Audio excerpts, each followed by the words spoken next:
نواز شریف کے خلاف توشہ گاڑیوں کا کیس، سابق وزیر اعظم نواز شریف نے طلب عدالت کے سامنے سرنڈر کر دیا۔ جج محمد بشیر کی نواز شریف کو حاضری کے بعد جانے کی اجازت۔ عدالت نے سابق وزیر اعظم کے 10 لاکھ روپے مچلکوں کے عوض ضمانت منظور کر لی۔ توشہ ریفرنس کیس کی سماعت 20 نومبر تک ملتوی۔ پنجاب کی نگراں حکومت نے العزیزیہ ریفرنس میں سابق وزیر اعظم اور نون لیگ کے قائد نواز شریف کی سزا معطل کر دی۔ نگراں وفاقی کابینہ پنجاب نے سرکولیشن کے ذریعے سزا معطلی کی منظوری دی۔ نگراں وزیر اطلاعات عامر میر کی نواز شریف کی سزا معطلی کی تصدیق، کہا نگراں کابینہ نے آئینی اختیارات استعمال کرتے ہوئے سزا معطل کی۔ سپریم کورٹ نے ملک بھر میں ایک ہی دن انتخابات کی درخواست واپس لینے کی بنیاد پر خارج کر دی۔ چیف جسٹس کی سربراہی میں 3 رکنی بینچ نے سماعت کی۔ وکیل شاہ خاور نے کہا اب اس درخواست کی ضرورت نہیں رہی، کل عدالت پہلے ہی یہ معاملہ اٹھا چکی ہے، اس وقت ہم نے ایک کوشش کی تھی۔ سابق وزیر اعلیٰ پنجاب چودھری پرویز الہی کے خلاف تھانہ CTD میں درج مقدمے کی سماعت انسداد دہشت گردی عدالت نے پرویز الہی کے جوڈیشل ریمانڈ میں 21 نومبر تک توسیع کر دی۔ میڈیا سے گفتگو میں پرویز الہی نے نواز شریف کی واپسی پر کہا یہ جو نیلسن منڈیلا آئے ہیں، پہلے اپنے بھائی سے حساب لیں، لوگوں کے ساتھ اتنی زیادتیاں ہوئی ہیں کہ خودکشیوں پر مجبور ہیں۔ پاکستان نے غوری ویپن سسٹم کی کامیاب لانچنگ کر لی۔ ISPR کے مطابق لانچنگ کا مقصد آرمی اسٹریٹجک فورسز کمانڈ کی آپریشنل اور تکنیکی تیاری کو جانچنا تھا۔ کمانڈر ASFC نے آرمی اسٹریٹجک فورس کی تربیت کے معیار، آپریشنل تیاریوں کو سراہا۔ صدر وزیر اعظم اور عسکری قیادت کی کامیاب تجربے پر مبارکباد۔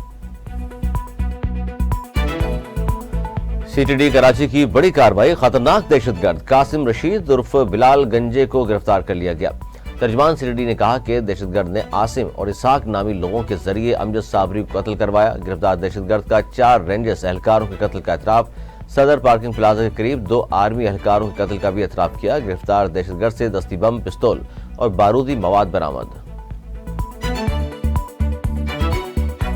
نگراں حکومت نے چیئرمین PTI کو الیکشن کمیشن میں پیش کرنے سے معذرت کر لی۔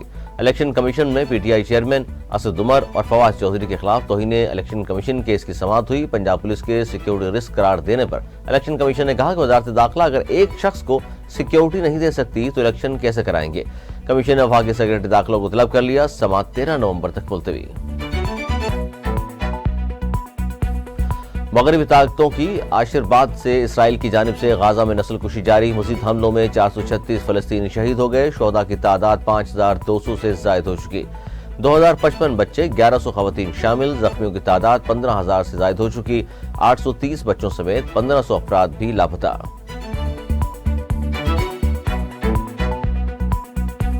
نواز شریف نے بار بار انتقام نہ لینے کی بات کی۔ مینار پاکستان کے جلسے میں ایسا لگ رہا تھا کہ نواز شریف اپنی CV پیش کر رہے ہیں۔ پاکستان پیپلز پارٹی کے رہنما فیصل کریم کھڈی کا رد عمل، کہتے ہیں سپریم کورٹ کے فیصلے کا احترام کرتے ہیں، عدالتیں صحیح ہو جائیں تو پاکستان ٹھیک ہو جائے۔ نواز شریف کو پاکستان آنے پر ویلکم کرتے ہیں، لیکن بڑی پارٹی کے لیڈر نے جلسے میں الیکشن کی بات نہیں کی۔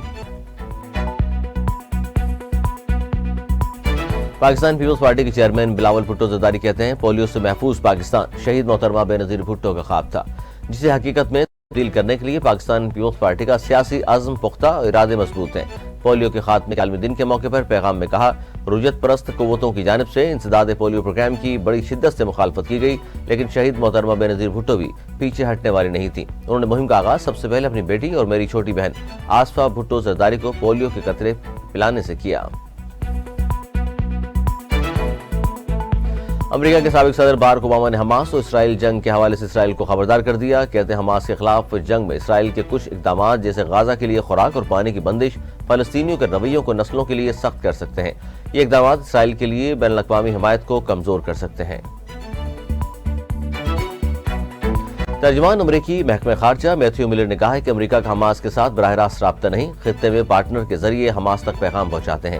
حماس سے کہا ہے یرغمالیوں کو فوری رہا کیا جائے۔ غزہ میں امداد ملنا شروع ہو گئی ہے، چاہتے ہیں امدادی قافلے جاری رہیں۔ افغانستان نے پہلی بار ورلڈ کپ میں پاکستان کو 8 وکٹوں سے شکست دے کر تاریخ رقم کر دی۔ افغانستان نے ایک روزہ کرکٹ اور ورلڈ کپ میں پہلی بار پاکستان کو ہرانے میں کامیاب۔ پاکستان کا 283 رنز کا ہدف افغانستان نے 49 اوورز میں 2 وکٹوں کے نقصان پر بنا لیا۔ افغانستان 4 پوائنٹس کے ساتھ پوائنٹس ٹیبل پر 10ویں پوزیشن سے 6 نمبر پر آ گیا۔ پاکستان 5ویں پوزیشن پر برقرار۔